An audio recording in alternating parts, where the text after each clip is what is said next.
You've probably held one of these, right? A simple little blue booklet for collecting stamps from your travels. But what if I told you that what you're really holding is a high-tech fortress, absolutely packed with secrets designed to stop some of the world's most dangerous criminals? Well, we're about to uncover them. So, is it just a simple booklet? Not even close. It's basically a masterpiece of defensive technology. You gotta remember, falsified passports are a key tool for everything from identity theft to human trafficking, which is exactly why this document is built like a fortress. And that fortress, it all starts with the very foundation it's made from. So what's that first line of defense? Well, here's the first secret. Your passport isn't actually made of paper at all. Its foundation is something way, way more resilient. Yeah, instead of regular old paper, the US Next Generation Passport uses these thin sheets of polycarbonate. Think about paper. It tears easily, it absorbs water, it gets ruined. This stuff, it's a type of plastic that's incredibly durable, and that makes it the perfect base for a document that needs to be completely tamper-proof. And believe me, you'll see just how critical that is. You don't need to be a chemist to get this. The key takeaway is that by using this super tough plastic polymer, the passport is designed from its very core to resist any kind of alteration. But the material itself has another little secret hidden right inside. So if you look really, really closely at your passport pages, you might see what look like tiny little hairs embedded in there. As the State Department themselves say, that's not a mistake. It's a security feature. They're called orbit fibers, and they are deliberately mixed into the polycarbonate while it's being made. And here's the genius part.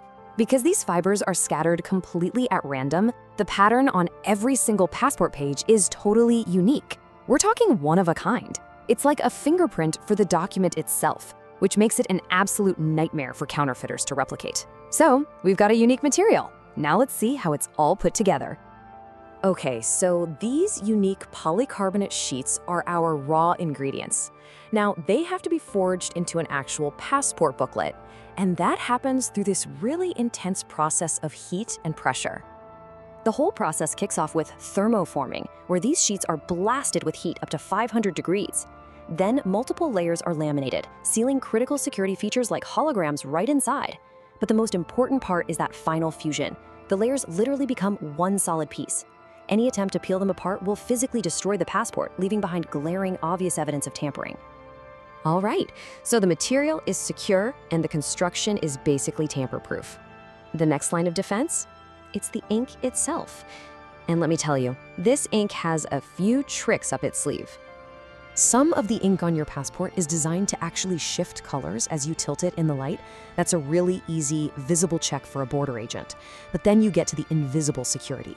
Under a UV light, hidden patterns and images suddenly start glowing. And under infrared scanners, even more secret designs appear. Forgers just can't get their hands on these special inks, making them a super powerful tool for officials. But you know, security isn't just about what you can see.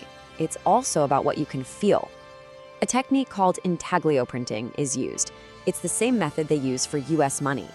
This creates a raised, textured ink on parts of the passport, like your date of birth. It's a tactile feature that's incredibly difficult to fake.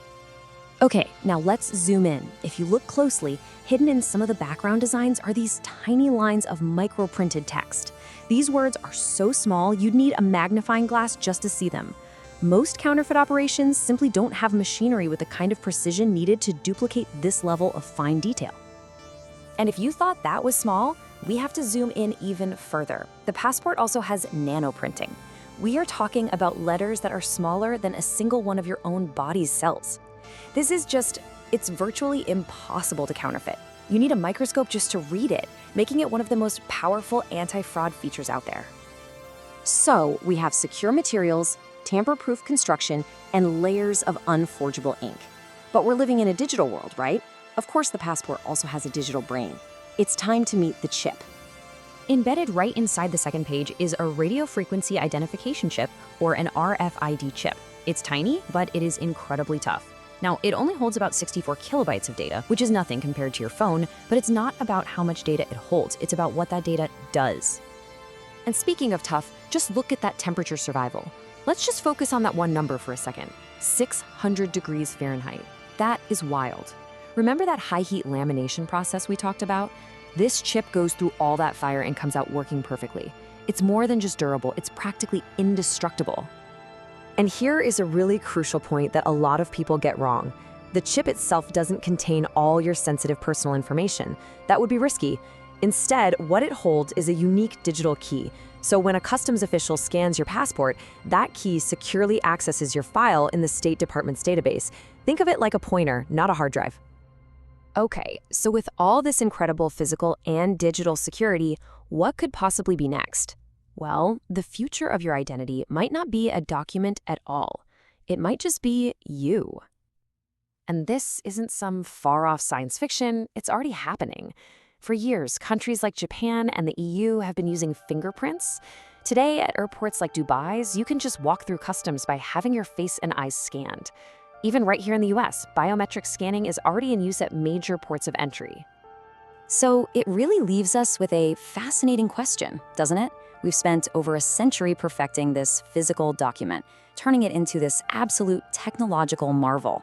But with biometric technology advancing so quickly, the day may very well be coming when the most secure passport in the world is the one you were born with. After all, what's harder to counterfeit than you?